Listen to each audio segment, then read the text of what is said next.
మనకి దుగ్గరాజపట్నంకి విభజన చట్టం ప్రకారం పోర్ట్ రావాలి. అయితే దాంట్లో కాంగ్రెస్ వాళ్ళు అప్పుడు రాసింది ఏంటంటే ఫీజిబిలిటీ అన్నారు.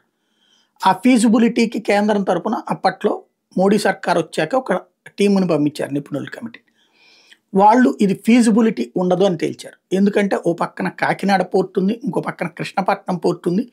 ఈ ప్రాంతంతో పోల్చుకుంటే అక్కడ ఉత్పత్తులు అక్కడి నుంచి అక్కడికి వెళ్ళిపోతాయి, ఇక్కడి నుంచి ఎక్స్పోర్ట్ చేయడానికి ఏముండదు, కాబట్టి ఫీజిబిలిటీ ఉండదని తేల్చారు. అదే విషయాన్ని అప్పుడు రాష్ట్ర ప్రభుత్వానికి చెప్తే వేరే చోట ఎక్కడన్నా రామాయపట్నమా లేకపోతే ఇంకోటి అది కూడా కేంద్రం ఇస్తానంది. ఇప్పుడు దాంట్లో భాగంగానే రామాయపట్నం ఒక పక్కన నడుస్తుంది.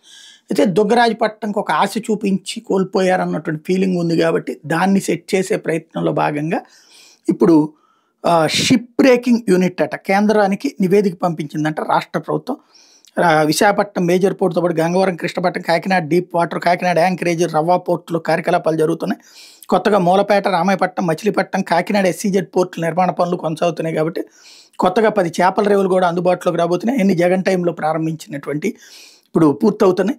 భవిష్యత్తులో మారిటైమ్ కార్యకలాపాలు మరింతగా పెరిగే అవకాశం ఉంది కాబట్టి షిప్ బిల్డింగ్, షిప్ బ్రేకింగ్ వంటి సదుపాయాలను అందుబాటులోకి తేవాలని ప్రభుత్వం ఆలోచిస్తోందంటూ పంపిస్తున్నారు. కానీ ఇది చేతనైతే దుగ్గరాజపట్నం పోర్టు కిందకి మార్చండి, లేదా దాన్ని ఒక ఎంటర్టైన్మెంట్ హబ్ కింద ఇప్పుడు చీరాలకి, బాపట్లకి పోతున్నారు జనమందరూ కూడా.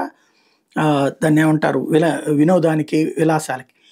అక్కడ అట్లాగే ఈ పోర్టును కూడా ఏదన్నా ఈ ప్రాంతాన్ని, బీచ్ని అట్లాగే డెవలప్ చేస్తే బాగుంటుంది. కానీ ఇది మాత్రం చాలా ప్రమాదకరం. ఏదైతే షిప్ బ్రేకింగ్ యూనిట్ అంటే ఏం లేదు, ప్రపంచ దేశాలు, యూరప్ దేశాలు వాళ్ళ షిప్స్ ఏవైతే ఎక్స్పైర్ అయిపోతాయో, టర్మ్ అయిపోతాయో వాటిని బ్రేక్ చెయ్యరు వాళ్ళ దేశాల్లో. ఎందుకు అంటే అంతర్జాతీయ లెక్కల ప్రకారం సముద్ర జలాల్లో షిప్ బ్రేకింగ్ అంటే విపరీతమైన కాలుష్యం ఉంటుంది. దాంట్లో ఉండే కెమికల్స్ కావచ్చు, చెత్త కావచ్చు, ఇదంతా ఆ ప్రాంతంలో చేపలన్నీ చచ్చిపోతాయి.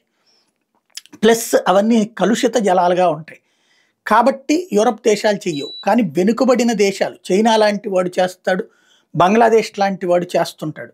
ఎందుకంటే అట్లాంటిది మన దేశంలో కూడా కొన్ని చోట్ల అట్లాంటిది పెడుతున్నమాట వాస్తవం.